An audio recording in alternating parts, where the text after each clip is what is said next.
Oliver Sloup joins us now, direct from the trading floor in Chicago. He's with Blue Line Futures. And Oliver, thanks for joining us here on a well, kind of an exciting Monday already here to get things going. Everybody kind of thought that we were going to carry through with the overnight lower trade in the grains. That didn't happen, did it?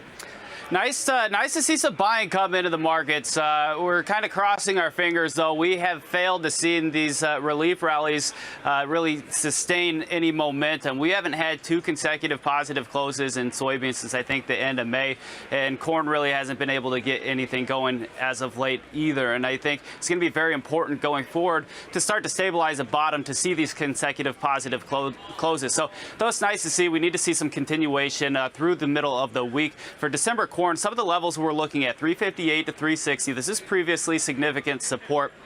We need to get back out above here on a closing basis, consecutive closes again, to really encourage funds to start to cover some of their position and invite new buyers into the market. Friday's Commitment of Traders report showed that funds extended their net short position by about 33,000 contracts. They're now net short about 141,000 contracts, which is a big position, but it isn't massive by any means. So just because we've been down for about 2 months straight now doesn't mean the funds are out of powder, but I think they'll be a little less aggressive on selling if we can start to stabilize above some of these key technical levels. The wheat markets have not followed suit, though, and if you look at Chicago and Kansas City wheat here, we have had them trading a couple of pennies lower this morning. Why is that?